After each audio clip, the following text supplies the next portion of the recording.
வணக்கம். உங்கள் பேர்? பாஸ்கர். பாஸ்கர். உங்களுக்கு வயசு? வயசு 62. 62? ஏங்க எனக்கு வயசு பாருங்க. என்ன சொல்கிறீங்க நீங்கள்? நிஜம்தானா? நிஜமாவே 62. 62 வயசு. அந்த கமலஹாசன் படம் பார்த்துருக்கீங்களா? படம் ஃபுல்லாகவே டூப் போட்டது நான் தான். நிஜமாலுமா? நிஜமாலுமே. நிஜமா டூப் போட்டது நீங்களா? ஆமாம். சரி சரி சரி. இந்த படம் பேட்டி கொடுத்தது, அவர் பேட்டி கொடுத்தாரா? ஆமாம். இல்லை, எல்லாம் காலை மடக்கி நடிச்சாங்கண்ணா. காலை மடக்குனா ஷூ எப்படி சார் போட முடியும்? அதுதானே. சரி, ஓகே. உங்களுக்கு எத்தனை பிள்ளைங்க?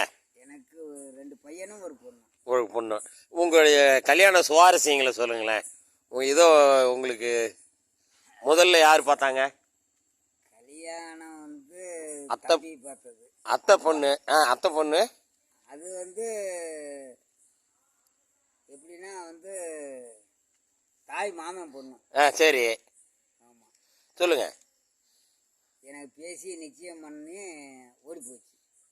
வேணான்னு? உங்களை வேணான்னு? ஆமாம். சரி. எப்படி வச்சு காப்பாற்றுவார் அப்படின்னு. அப்புறம் என்ன பண்ணீங்க? அதோட கல்யாணம் வேண்டான்ட்டு வெறுத்துட்டு நான் மெட்ராஸ் திருப்பி போயிட்டேன். சரி. ஆமாம். அப்புறம் சினிமாவில் கொஞ்ச நாள் வேலை பார்த்தீங்க. ஆமாம். அப்புறம் அதுக்கப்புறம் வந்துட்டேன். அங்கேயே நல்லா தான் இருந்தேன். என் தம்பியை கூட்டிகிட்டு வந்துட்டாங்க. சரி. எனக்கு 2 தம்பி 2 தங்கச்சி. சரி. ஆமாம். நான் தான் வீட்டுக்கு மூத்தாரு. சரி. அப்புறம் உங்களுக்கு ஒருத்தர் துணிஞ்சு பொண்ணு கொடுத்துட்டாங்களா இல்லை எப்படி? இல்லை, அதுக்கப்புறம் துணிஞ்சு அவங்க மச்சனும் மாமியாலும் கொடுத்துட்டாங்க. அவங்க கொடுத்துட்டாங்க. ஆனால் மாப்பிள்ளை உங்களையே காட்டாம உங்கள் தம்பியை காட்டி இவர் தான் மாப்பிள்ளைன்னு பொண்ணை மட்டும் ஏமாத்திட்டீங்க. எப்படின்னா கல்யாணம் நாளை கழிச்சுன்னா இன்னைக்கு எனக்கு தந்தி வருது. அப்போல்லாம் ஃபோன் கிடையாது, இது கிடையாது. அம்மாவுக்கு ரொம்ப சீரியஸ்ன்னு தந்தி வந்துச்சு. அண்ணா எங்கள் பக்கத்தில் இல்லைங்க, வாங்க. தந்தி வந்தோடனே உடனே நான் வேலை பார்த்த இடத்துல சொல்லிட்டு கிளம்பிட்டேன்.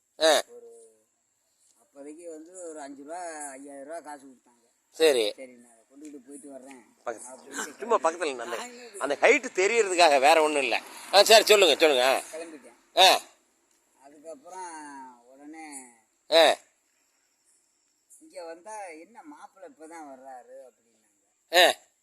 என்னடா மாப்பிள்ளைங்கிறாங்களே அப்படின்ட்டு நானே முழிச்சேன் கிடந்து. அப்புறம் எங்கள் மாமன் வந்தார். என்னம்மா என்னம்மா கல்யாணம்ங்கிறாங்க. அடே உனக்கு தாண்டா கல்யாணம், தம்பிக்குள்ள கல்யாணம்னு சொன்னாங்க, எனக்கு எப்படி கல்யாணம் அப்படின்னு நான் கேட்டேன். அடா அவனை காட்டி தாண்டா உனக்கு பொண்ணு பார்த்துருக்குறாங்க, உனக்கு தான் நாளை கழிச்சு கல்யாணம் அப்படின்னாரு. எப்படி இருக்கும்? என்ன அம்மாவுக்கு சீரியஸ்ன்னு சொல்லி எனக்கு தந்தி வந்துச்சு, இப்போ கல்யாணம்ங்கிறேன் அப்படின்னு நான் சொன்னேன். எப்படி இருக்கும்? எனக்கே ஒரு மாதிரி ஆயிடுச்சு. சரி.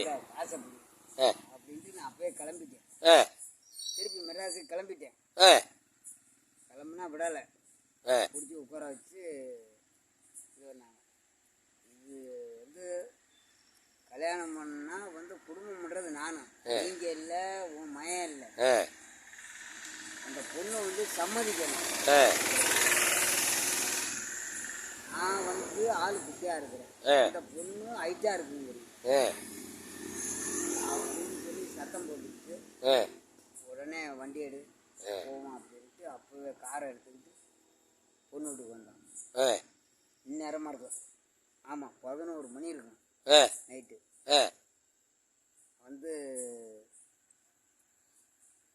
பொண்ணு வீட்டுக்கு போனால் அது பொண்ணு தூங்கிடுச்சு. அப்புறம் அந்நேரத்தில் எழுப்பி கொண்டு காட்டினா, என்ன மாப்பிள்ளை வளர்ச்சியா காட்டினாங்க, இப்போ குட்டியா காட்டு, நமக்கு முடியாது. ஆச்சா ஊச்சான ஒரே சவுண்டு, ஊரே திரண்டுருச்சு. எப்படி இருக்கும்? சரி, நம்மளது அடிச்சது போடுறாங்களே நம்மன்ட்டு அதெல்லாம் ஒன்றும் இல்லை. அப்புறம் என் மாமியா சொன்னிச்சு, எப்போ எனக்கெல்லாம் தெரியும் நீங்கள் தாங்கிறது, இந்த மாதிரி அந்த பிள்ளைகிட்ட சொல்லாமல், அது எப்படிங்க சொல்லாமல் எப்படிங்க குடும்பம் பண்ணுறது அப்படின்ட்டு இப்போ என்கிட்ட தான் இருந்துச்சு என் மாமியாலே.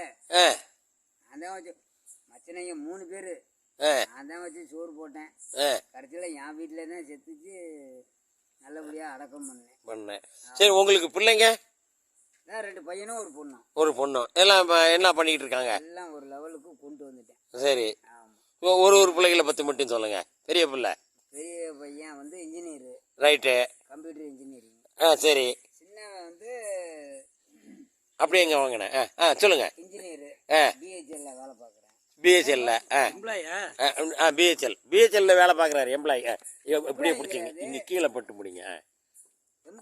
ஆட்டாமல் பிடிங்க. அப்படியா 2 பேர்த்தையும் காட்டிக்கிட்டேன். எம்ப்ளாயி கிடையாது, பிஹெச்எல்ல வேலை பார்க்குறாரு. ஆமாம். சரி. என்எம்ஆர்ல வேலை பார்க்குறாப்புல. என்எம்ஆரில் பார்த்தாலே போதும். Very good, very good. பாப்பா வந்து ஸ்கூலில் டீச்சராக இருக்கு. நம்ம பல்லாங்குடி ஸ்கூலில். சரி. ஆமாம். 10th 9th கிளாஸ் இருக்குது. அடுத்தது அவ்வளோதான். 2 பொண்ணு 1 பையன். ஒரு பொண்ணு 2 பையன். ஒரு பொண்ணு 2 பையன். சரி சரி சரி சரி, நான் தான் தவறுதலாக புரிஞ்சுக்கிறேன். உண்மையிலுமே வெரி கிரேட் மேன் இன்னைக்கு நான் சந்திச்சிருக்கேன். ரொம்ப பெருமகிழ்ச்சி அடைக்கிறேன். இதில் சொன்னதில் உங்களுக்கு எதுவும் ஒன்றும் வருத்தம்லாம் ஒன்றும் இல்லையா? எந்த வருத்தமும் கிடையாது. ஒன்றும் வருத்தம் கிடையாது. இல்லை, என்னுடைய ஃப்ரெண்ட்ஸ் ஒரு 25-50 பேர் பார்ப்பாங்க இந்த வீடியோவை. கண்டிப்பாக காட்டுங்க, அவங்களுக்கே தெரியும். கடுகு சிரித்தாலும் காரம் சிரிக்காது. ஆண் பிள்ளை என்றாலும் ஜான் பிள்ளை. அதை நிரூபிச்ச ஆள் யாரு? I am Bhaskar. ஆண் பிள்ளைன்னா 2 பேருமே கரெக்டா தெரியலங்க. தெரியுறீங்க. ஆண் பிள்ளைன்னா ஜான் பிள்ளை இருந்தா போதும். கடுகு சிரித்தாலும் கடுகு அவ்வளவு சின்னதா இருக்கு, மிளகாய் இவ்வளவு பெருசு இருக்கும். ஒரு கடுகு கடிச்சோம்னா என்ன ஆகும்? அந்த மிளகாய்க்குள்ள காரம் இருக்கும். அதனால உயரமோ அதுவோ ஒன்றும் பெருசு கிடையாது, மனசுதான் எல்லாமே காரணம் இல்லைங்களா வாழ்க்கைக்கு. உங்களை சந்திச்சதுல ரொம்ப மகிழ்ச்சி. பாஸ்கர் அப்படியே நில்லுங்க. நான் உங்களுக்கு பாஸ்கருக்கு வந்து ஒரு மிகப்பெரிய ஒரு நன்றியை தெரிவிச்சுக்கிறேன். அப்படியே காட்டுங்க பாஸ்கர். இது வீடியோ வந்து நம்ம கொஞ்சம் பேர் பார்ப்பாங்க. நீங்க அபூர்வ சகோதரர்கள் நடிச்சிருக்கீங்க. உண்மையா பொய்யா? உண்மை. கமலஹாசனுக்கு டூப்பு 1984 83 எடுத்தது. ஆமா, அதுல நீங்க டூப்பா நடிச்சீங்க. நடிச்சிருக்கேன். ஏன் அதுல இருந்தே நீங்க வந்து முன்னேறி இருக்கலாமே சார். இப்போ நீங்க எப்படி கூட்டிட்டு வந்தீங்க? நான் ஒரு இடத்துல ஒரு கம்பெனியில் வேலை பார்த்துக்கிட்டு இருந்தேன். அங்கே வந்து 17 ரூபா சம்பளம். ஒரு நாளைக்கு 17 ரூபா சம்பளம். அன்னைக்கு வந்து 17 ரூபா பெரிய காசு சார். பெரிய காசு. ஆமாம். அதுக்கப்புறம் சரி வா உனக்கு 50 ரூபா தர்றேன்னொன்னே டக்குன்னு கம்பெனியில் சொல்லாமல் கூட கிளம்பிட்டேன். 50 ரூபா தர்றேங்கிறாங்களே, அது காசு பெருசு அப்படின்ட்டு கிளம்பிட்டேன். இல்லைன்னா சினிமா வாழ்க்கை நினைச்சிருக்கும் உங்களுக்கு இருக்கு அன்னைக்கு. அது விவரம் தெரியாம நான் போயிட்டேன். 50 ரூபா தர்றேங்கிறானே, அப்போ காசு, அப்போ தம்பியெல்லாம் நல்லா படிக்க வைக்கலாம் அப்படின்னு ஏம் பண்ணேன். வீட்டுக்கு மூத்தாள் நான் தானே, தானே ஆகணும் அப்படின்ட்டு. அம்மா கல்யாணம். சரி பாஸ்கர், இந்த காலத்து பிள்ளைங்களுக்கு ஒரு நல்ல அறிவுரை கொடுக்கணும்னா என்ன உங்களால கொடுக்க முடியும் சொல்லுங்க.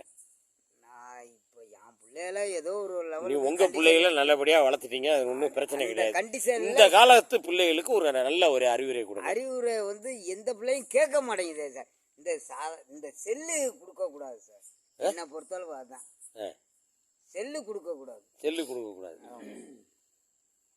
உண்மையிலே வந்து செல்லு கொடுக்க கூடாது. இப்போ நான்லாம் படிக்க வச்சேன். இன்னைக்கு வந்து இந்த பெரியவனுக்கு வந்து ஐபோன் 50,000 வாங்கி கொடுத்தேன். அது மாதிரி ஒவ்வொருத்தனுக்கும் வந்து என் மகளுக்கு 5,000, இன்னொருத்தனுக்கு 15,000. சரி, இப்போ நீ சொல்றீல்ல, அப்புறம் ஏன் வாங்கி? அதெல்லாம் நம்ம பிள்ளையெல்லாம் முடிச்சிருச்சு, அதுக்காக வாங்கி. குழந்தைங்களுக்கு செல்ல கொடுக்க கூடாதுன்னு சொல்லியிருக்காரு. அதை விட்டுட்டு இப்ப நம்ம வளர்ந்த பசங்களுக்கு, இந்த காலத்து பிள்ளைகளுக்குன்னா ஒரு 15-20 அந்த கல்யாண வயசுல உள்ள பிள்ளைங்களுக்கு ஒரு அறிவுரை கொடுக்கணும்னா என்ன கொடுப்பீங்க? அது அவ்வளோ விவரம் பத்தாது சார். என்ன விவரம் பத்தாது? அதாவது அதாவது இன்னைக்கு உள்ள பிள்ளைங்க பார்த்தா தூங்கி ஏந்திரிக்கும் போது கோடீஸ்வரனா ஏந்திரிக்கணும்னு நினைக்குதுங்க. அது முடியுமா? அதெல்லாம் முடியாது சார். அதெல்லாம் முடியாது சார். தூங்கி ஏந்திரிக்கும் போது கோடீஸ்வரனா ஏந்திரிக்கணும்னு நினைக்குதுங்க. அதெல்லாம் முடியாது. கனவுல கூட நினைச்சு பார்க்க கூடாது சார். எப்படி வாழ்க்கையில கொஞ்சம் கொஞ்சமா தான் முன்னுக்கு வரணும். ஆமா. இல்ல வாழ்க்கையில கொஞ்சம் கொஞ்சமா முன்னுக்கு வரணும்னுலாம் கிடையாது.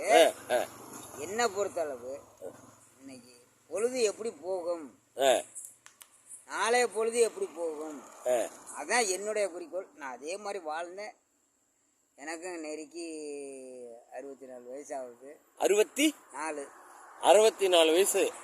என்னை விட தம்பி வந்து 3 வயசு அண்ணன். எனக்கு அண்ணன் 3 வயசு அண்ணன். நீங்கள் பக்கத்தில் நில்லுங்க. என்னை விட அண்ணன் வந்து 3 வயசு பெரியவர். அவர்கிட்ட இன்னைக்கு நான் வந்து இந்த பேட்டி சாமானிய மனிதர்கள்னு ஒரு இது போட்டுக்கிட்டு இருக்கேன். அதில் 2 பேராக போகிறாங்க. சாமானிய மனிதர்கள்னு ஒன்று போட்டுக்கிட்டு இருக்கேன். அதில் வந்து ரொம்ப சாமானிய மனிதர் நீங்கள், ஆனால் மிகப்பெரிய சாதனையை நீங்கள் பண்ணியிருக்கீங்க. உங்களுக்கு வந்து ஒரு ராயல் சல்யூட் உங்களுக்கு அடிச்சுட்டேன். சரிங்களா? ஓகே, வாழ்க வளமுடன். வாழ்த்துக்கள். பாஸ்கர் அவர்களுக்கு எனது அன்பான வாழ்த்துக்கள். இடையில ஒரு குறுக்க கார் வந்துருச்சு. Okay, bye Bhaskar.